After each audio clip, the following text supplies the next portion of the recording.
કૂતરો પાળવાનું, બાંધી રાખવાનું આપણને ગૌરવ છે, અને ગાયમાં શરમ આવે છે. સાહેબ, નવી પેઢી તરીકે, સુધરતી પેઢી તરીકે આપણે શાસ્ત્રોમાં લખેલી વાતોની સાથે સહમત નથી કોઈ હિસાબે. ગાયમાં શું વાત હોય? ગાયનું દૂધ પીવો, ભેંસનું દૂધ પીવો, શું ફરક પડે? તો ખાલી યાદ કરાવી દઉં કે ભેંસનું દૂધ છે ને એ 9 કલાકે પચે છે, અને ગાયનું દૂધ 2 કલાકે પચે છે. ગાયની ઓરા, માણસની ઓરા 5 મીટર સુધી, 2 મીટર સુધી કામ કરે છે, જ્યારે ગાયની ઓરા 500 મીટર સુધી કામ કરે છે. ખાલી યાદ કરાવી દઉં.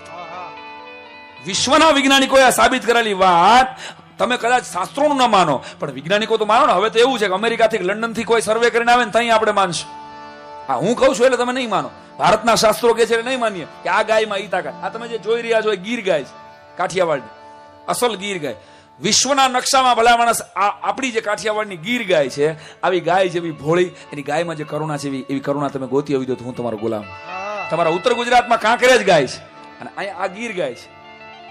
આ ગીર ગાયના દૂધમાં ઈ તાકાત છે સાહેબ.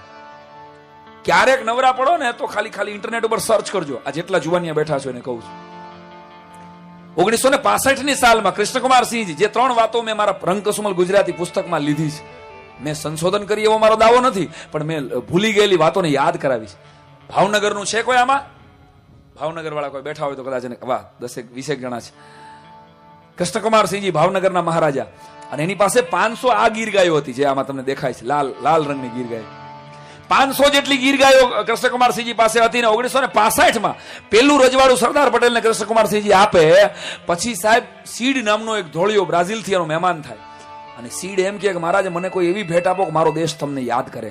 ત્યારે પોતાની પુષ્પા નામની એક ગીર ગાય હતી, એનો ધણખૂટ છે ને એને ભેટમાં આપ્યો કે તું આ વસ્તુ લઈ જા, તારા દેશની શકલ બદલી જશે.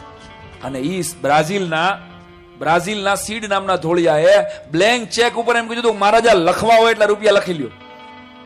ત્યારે મહારાજાને ઓલાએ કીધું હું રાજા છું, હું લખું નહીં કાંઈ પૈસા, તારા દેવા હોય એટલા દે. અને એ પુષ્પાના ધણખૂટના 10,000 રૂપિયા આપ્યા હતા ઈ જમાના 1965માં, જેની ત્યારે મૂળ કિંમત 200 રૂપિયા હતી. અને ઇન્ટરનેટ ઉપર સર્ચ કરજો, બ્રાઝિલ કાવ, બ્રાહ્મણ કાવ નામની, અને એમાંથી આખી નસલ બનાવી. આખી બ્રાઝિલની શકલ બદલી ગઈ. આપણે દીધેલા પુષ્પાના ધણખૂટ થકી આજની તારીખે બ્રાઝિલમાં 36 લાખ ગીર ગાયો છે મિત્રો. અને મને કહેવા દો કે બ્રાઝિલની ઇકોનોમી ઊંચી આવી ગઈ. બ્રાઝિલના સંસદ ભવન સામે એક જ સ્ટેચ્યુ ઊભું છે, અને એ આપણા મહારાજા કૃષ્ણકુમારસિંહજી ગોહિલનું છે. બ્રાઝિલના 7 પાઉન્ડના સિક્કામાં આપણી ગીર ગાયનો સિક્કો, ફોટો છે સાહેબ. બ્રાઝિલમાં એના નામની કૃષ્ણકુમારસિંહજીના નામની ગૌશાળા અને બ્રાહ્મણ કાવ. ક્યારેક ઇન્ટરનેટ પર સર્ચ કરજો, 48 લીટર દૂધ આપે છે એક ટ્રંકનું. આવી ગાય આપણે ભૂલી ગયા, અને બ્રાઝિલની ઇકોનોમી ઊંચી આવી ગઈ સાહેબ. આપણી કઠણાઈ છે, કારણ કે આપણે ગાયનું દૂધ મૂકી દીધું, ગાયની સેવા